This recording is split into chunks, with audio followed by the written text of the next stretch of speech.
Hello in England, and got some lovely little pictures to show you, a pair of pictures. These pictures are interesting not purely because of how they look or what they are. They're interesting because of the story, the backstory, and of course that affects the value. It affects who is likely to be interested in them. And these were I bought these pictures before the war in Ukraine, and they're Russian pictures. So we have two pictures. I'll show you them both close up. This one here is signed V. Polunin, very clearly, Vladimir Polunin, and it is a 20th century picture, and it comes with a companion painting which is not signed but is dated 1917. So my feeling is, because they're both the same width and one of them is longer than the other,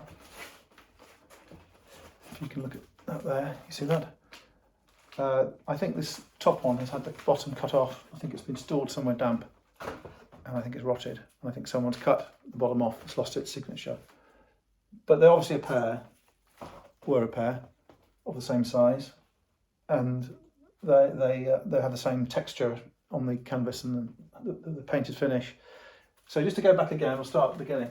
Two pictures, two paintings on canvas. They're not all paint. I think they're water-based, and they're by Vladimir Polunin, a Russian painter. So I'm going to use my list because I will not remember the dates.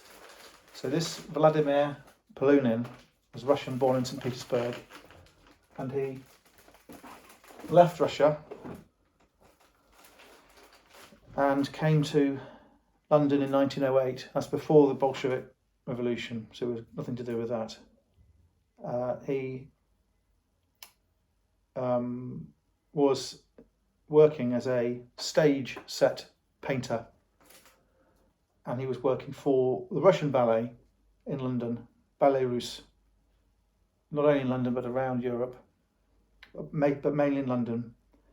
And he had written a book about set painting, stage set painting, and the big change for him in England was he got everyone in England to start painting the sets when they're on the floor flat, and then lift the sets for use.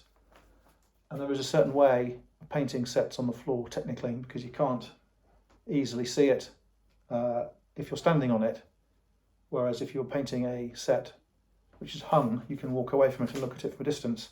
So it's a technical thing. It's about measurement and perspective. And as I say, Vladimir Polunin wrote a book about all that stuff. So he's a Russian who's come to London, and he worked prolifically painting sets. And these little pictures could have been little maquettes for a larger scene, or they could have just been pictures he did anyway. I think they're just pictures he did anyway, because on the market you do get just pictures by him, portraits and stuff like that. The interesting thing really about this person is that he was a friend of Picasso, and Picasso also worked for the Russian ballet in London mainly and around Europe.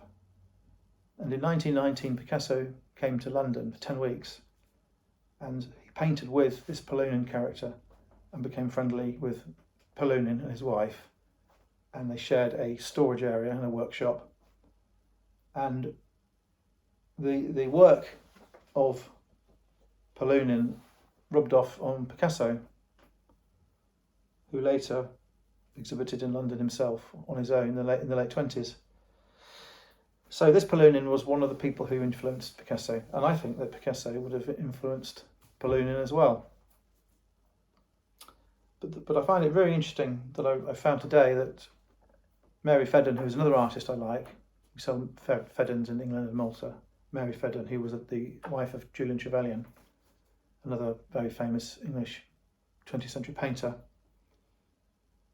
This character, Vladimir Polunin, was the teacher of Mary Fedden at the Slade School of Art between 1932 and 1936.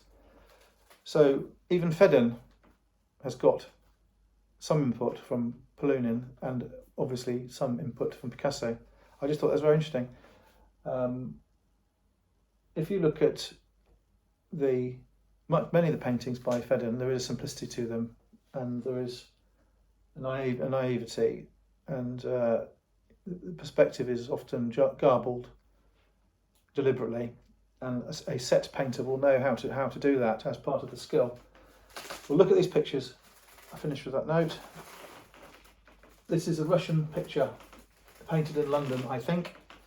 Yes, painted in London to the date, 1917, and it shows a tall, slim person in the Russian manner.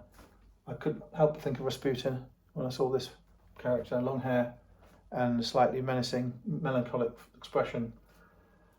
There is someone kneeling. I don't know who it is. I think it's going to be probably Jesus, I imagine.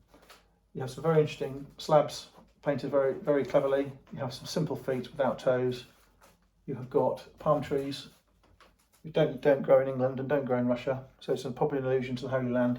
You've got sort of agave-looking cacti and sort of exotic shrubs, a jagged mountain area, and some towers which look fairly Eastern to me.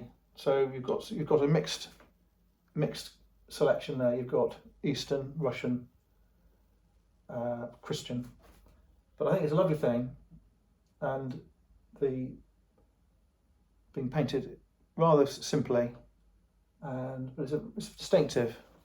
And if I can show you, you've got certain medieval aspects, and then you've got this 20th century flavour as well. The other picture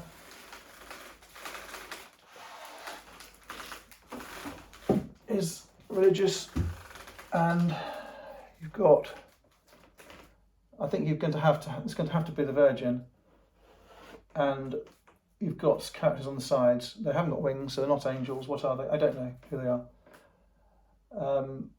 And again, you've got this use of the red. And as I said earlier, you've got possibly 3 inches missing on the bottom. The thing I like about this particular picture, apart from the backstory, are those roofs. Those roofs are not done in the right perspective, and they're not gables, and they're not the right perspective to be flat-topped roofs. They're very inventive, and I think again here you can see Byzantine architecture. You can see Russian Orthodox, Eastern Church, and again you can see these long characters. Also, the Russian pictures of religious scenes have elongated figures. So it's an example of pictures with a story. That's really what this is about, and how even a British painter, Fedden, who was painting till 2010 or whatever it was influenced by painters who she had met when she was young, painters who were painting in the early 20th century. I mean, Picasso was born in the 19th century. So it's very interesting how this is handed down, and the style and the habits get passed along. Thank you.